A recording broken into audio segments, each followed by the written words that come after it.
Politics ain't beanbag. Okay, and everybody in the country who engages in politics knows that. On the other hand, that's very, very different than saying that, someone's a bully. I have very heated discussions and arguments with people in my own party and on the other side of the aisle. I feel passionately about issues, and I don't hide my emotions from people. I am not a focus group tested, blow-dried candidate or governor. I am who I am, but I am not a bully. I am not a bully. We all heard it there. That was also a really large part of the message from Chris Christie, wanting to send while apologizing during that nearly 2-hour-long press conference. And that is the topic for our agenda panel today. Elizabeth Plank is the Executive Social Director for Policy Mike. Serlina Maxwell is a contributor for thegrio.com. And Sabrina Siddiqui is a reporter for the Huffington Post. Ladies, it's great to have all of you here under one roof as we talk about this. But as we go off that narrative of I am not a bully, we have a lot of different examples of where Chris Christie has kind of been a little more verbose in his talk back to being questioned. And we know that Mother Jones put together a brief clip of some of the more infamous moments. Take a look. Do you want to hear the answer or don't you? Because I'm not going to put... I've heard you. Okay, next question. Go ahead. Yes, sir.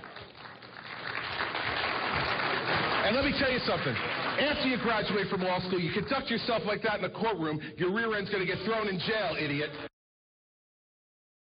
You don't send your children to public schools, you send them to private schools. So I was wondering why you think it's fair to be cutting school funding to public schools. What's her name? What's her name, guys? Real quick, because the governor's talking. What is it? Gail. Talk to Gail. Hey, Gail, you know what? First off, it's none of your business. I don't ask you where you send your kids to school. Don't bother me about where I send mine. So, Elizabeth, it depends on you who you ask about whether those are highlights or lowlights, but it resonates, and he was reelected.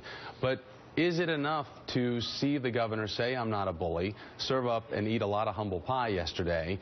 Does it compare to the Chris Christie that we know? I mean, are people willing to buy it? Well, I think it may have worked to get him elected in New Jersey, but it will not resonate with the American people across the nation. He's already known to be aggressive, as we've seen with these clips. It's pretty clear that he has a very aggressive style of leadership. And I think what we've seen now with this press conference, where he's still talking about himself, he's still saying, I want to answer these questions, I'm not going to answer this question. I mean, it sounded more like a filibuster than a press conference. It was all about him and all about still appearing to be quite a bully. And I think if you have to say that you're not a bully, you are addressing a real perception that people do think you're a bully. One thing, though, he did stand up there and take question after question, and this was after not appearing in front of cameras the day before when the revelations really broke, and it's Chris Christie's style to come out and really kind of take issues by the throat and deal with them. So this was a different style for the governor. Serlina, you're very familiar with Jersey politics. We've had several state lawmakers on various shows over the hours here. Here's just a little bit of what they had to say about Christie's press conference. The fact that the governor never noticed anything about this until yesterday, either there's something wrong with the governor or he doesn't read newspapers, he doesn't watch TV. The bottom line here, it's not poor Governor Christie. It's poor residents of Fort Lee and the surrounding residents. The apologies... know that the governor went up to apologize, but it's 4 months too late. Chris Christie is not a gullible and naive man. It strains credibility for this governor, and if you've done any business in Trenton, you know this is a governor who micromanages every detail of his administration. And then we had this, the freshest sound just a little while ago with former New Jersey governor, or she was running for governor. She's Senator Barbara Buono, and here's what she had to say. Look, it's one of two things. Either the governor's lying or he's incompetent. But my prediction is this. He will be leaving the governor's office before his term is up, but it won't be to run for president. Serlina, can he survive? This is a wound politically, but does he survive Jersey and beyond? I think that, you know, that is certainly an open question right now. I think that a week ago we would say, or even at the beginning of the week, I would say perhaps he could survive. Now, particularly because of the press conference, it was all about himself. He says, I'm not a bully, but I think, you know, we learned yesterday he's also a baby, right? And he was, I'm very sad about this, but he really wasn't sad about the impact on the people of Fort Lee. I think that part of the problem for him is that this shows, I mean, one of the questions he did did not answer yesterday was that, are there other instances of retaliation? He deflected that question, and I think, particularly Rachel Madder's excellent reporting last night shows that there probably are other things in these emails that are soon to be released about other acts of retaliation. Let's dive into that right now, because Rachel suggested the bridge closure wasn't really about Major Sokolovic, but was rather political payback for the fact that Governor Christie and the New Jersey State Senate Democrats had issue. And she brought up the feud that Christie had with Senate Democrats over the state Supreme Court nominees. Now, here's just a portion of what she had to say last night. Take a listen. Who represents District 37. They have 2 members of the state assembly and the leader of the Senate Democrats. The leader of the Senate Democrats represents Fort Lee.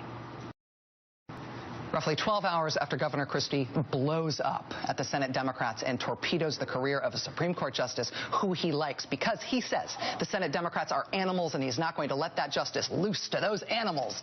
The leader of those animals in the Senate sees her district get the order of destruction from Governor Christie's deputy chief of staff. Sabrina, I want to reinforce, this is just a theory, but investigative reporters are all going to be working on this story, looking at date lines and timelines and where different people were to figure out the true machinations behind all of this. That is an interesting theory, but is that probably more likely there's something less obvious than what people think, that this was just about trying to get the mayor of Fort Lee to provide an endorsement?